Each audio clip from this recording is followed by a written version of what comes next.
country. Then there's Italy, which is forever Italy. Don't forget, extravaganza was originally extravagare. Witness the National Ideal Org Convention in Tuscany. The setting is nothing less than magnificent. It's the Villa Castelletti to accommodate upwards of 400 from Italy's Ideal Org vanguard, while an array of lasers projected an Ideal Org insignia above the villa entrance. Guests were treated to a rousing rendition of We Stand Tall amidst illuminated table settings.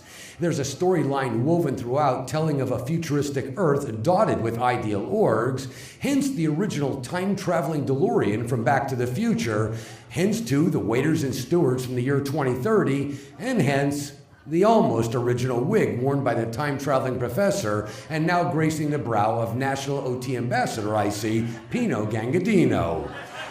There were numerous secondary themes woven throughout, in this case a classic rendition of old-time rock and roll, but what of course amounted to the grand finale were the donors stepping forth for anointment by confetti avatars and saluting Jedi Knights with lightsabers.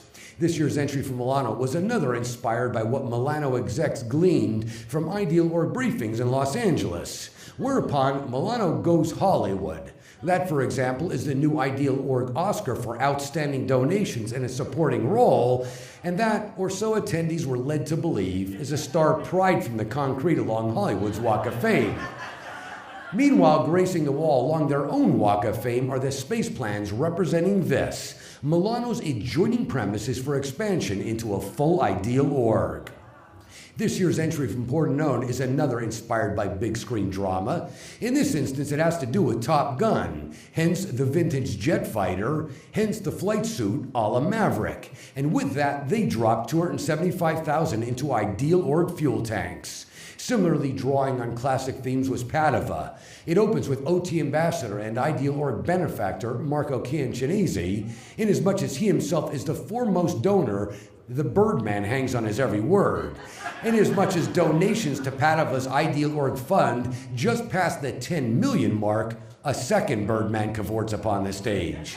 But inasmuch as those masks were in fact worn by physicians treating 14th century plague victims, there's undoubtedly something lost in translation.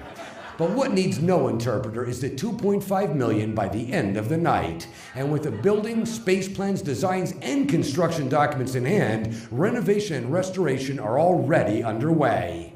And then there's Verona. They already have a classic villa with space plans and designs for a future Ideal Org. Well, just for good measure, this year they also picked up a new test center. It stands on the central piazza, it sees upwards of 50 new faces through the doors every day, and it's upped introductory service completions a full 7 times over anything in history.